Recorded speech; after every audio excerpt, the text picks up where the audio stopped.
Hi there. We had a question for Shusara come up today, and I wanted to take the time to answer it as best I can. I'll just read what she wrote. She said, I first would like to say thank you for your teachings and guidance. I have listened to a couple of your videos and I have questions. Can you please explain more about equilibrium? Can you please explain more about what you mean when you say mind does not exist? I love it when you say we are here to see through the story of your life. Can you also share tools or various ways someone can honestly continue to look at themselves, look at the story, and understand the messages from self, capital S? Thank you for your love and attention. Okay, for this particular email, I will say I don't quite know what the meaning of equilibrium was meant to be. It's not a word that I use often, and honestly, I would just be kind of taking a stab at it without having a greater understanding of why this person used that term. So I'm going to kind of dodge that question for now. If you want to, the person who wrote, if you want to write back and tell me where you got the term equilibrium from, then I would be happy to answer that part as well. So what do I mean when I say mind does not exist? The lower mind as you know it, meaning your sense of self, your sense of me, your likes, your dislikes, your beliefs, your values, and your judgments and your desires and your attachments, all of that, including the material world that you experience, is all part of something called the lower mind. There is higher mind, but lower mind is, if you think of it on a sliding scale, fractured. And from that vantage point, when we look from a higher understanding, which is that there is no separation, then the mind as it functions here in time and space can't be real. It just can't be. If all there is love and light, then anything outside of that can't be real. And the only thing that the lower mind truly is comprised of would be the polar opposite of love and light. It is about shadow and it is about fear.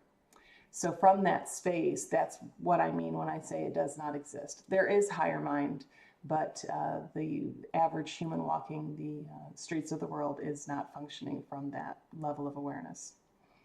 Let's see what else. Asking if I can share ways or tools for people to continue to look at themselves, their stories, and then understand the messages from the self. The messages from the self is everything you are experiencing in your daily life. What I say to students all the time is that the gift is given to you constantly, and it's given to you in, it's kind of reverse of what you think, it's given to you in your challenges. It's given to you in the difficulties that you move into in your daily life.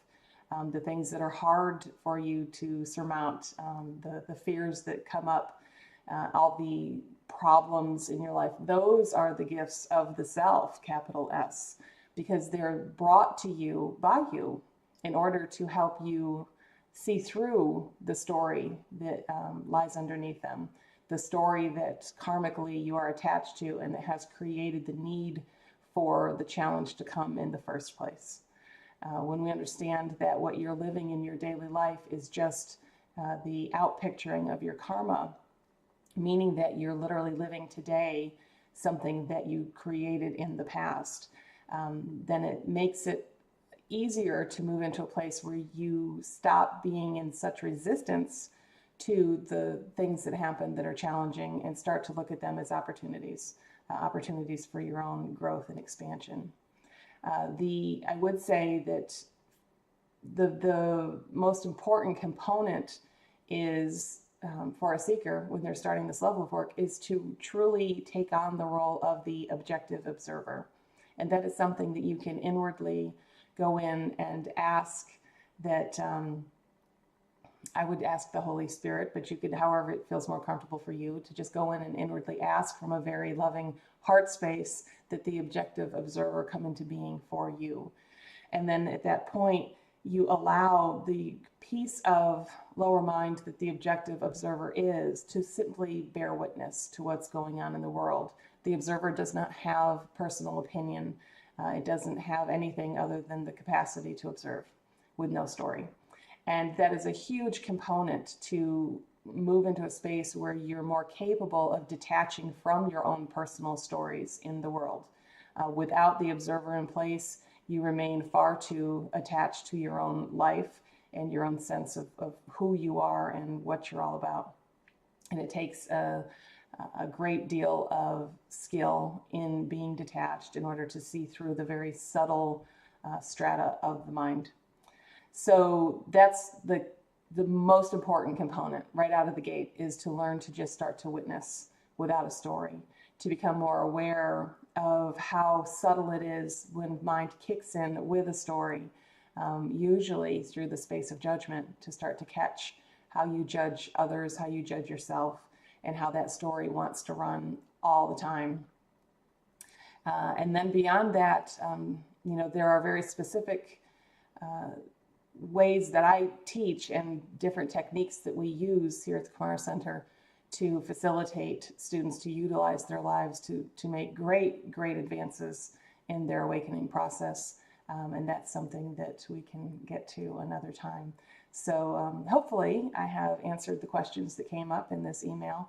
And if this brought up more questions, feel free to comment below or pose them to me at questions for Shusara, Shusara, at kumaracenter.org. Thanks so much for listening. Bye.